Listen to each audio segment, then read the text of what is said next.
જય શ્રી કૃષ્ણ મિત્રો. ડાકુથી ઋષિ સુધીની સફર આ ભારતની ખૂબ ચર્ચાઓ થયેલી વાર્તામાંની એક છે. એ દિવસોમાં રત્નાકર નામનો એક પ્રસિદ્ધ ડાકુ હતો. એના સહિત કુલ 4 માણસોનો એનો પરિવાર હતો. એક દિવસ રત્નાકરને સંત નારદ ભડકાઈ ગયા.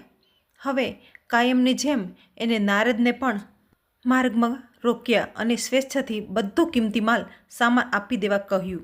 શસ્ત્ર સજ્જ રત્નાકરનો અવાજ પણ એના ચહેરા જેવો જ કઠોર હતો, પણ નારદના ભયભીત થવાનો તો સવાલ જ નહોતો.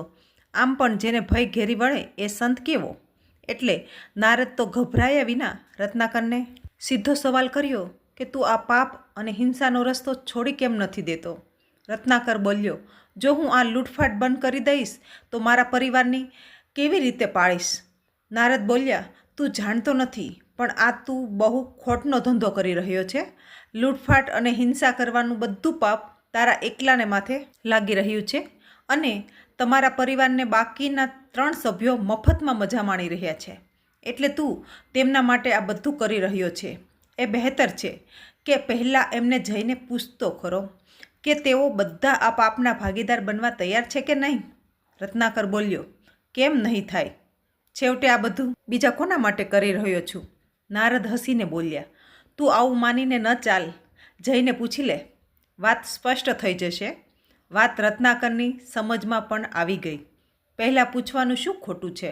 એટલે બસ દોડીને પોતાના પરિવારને પાસે ગયો. પણ ત્યાં પૂછ્યા પછી એને આશ્ચર્ય થયું જ્યારે પરિવારના બધા સભ્યોએ એના પાપમાં ભાગીદાર થવા માટે ના પાડી દીધી. રત્નાકર તો પૂરી રીતે ભાનમાં આવી ગયો. એ દોડતો સંત નારદ પાસે આવ્યો અને આવતા વેત તેમના પગે પડી ગયો. એટલું જ નહીં, સાથોસાથ ભવિષ્યમાં લૂંટફાટ ન કરવાની પ્રતિજ્ઞા પણ લીધી, જગ્યા પણ કરી લીધી અને આ હૃદય પરિવર્તનની સાથે જ એના જીવનમાં એક નવો વળાંક આવ્યો.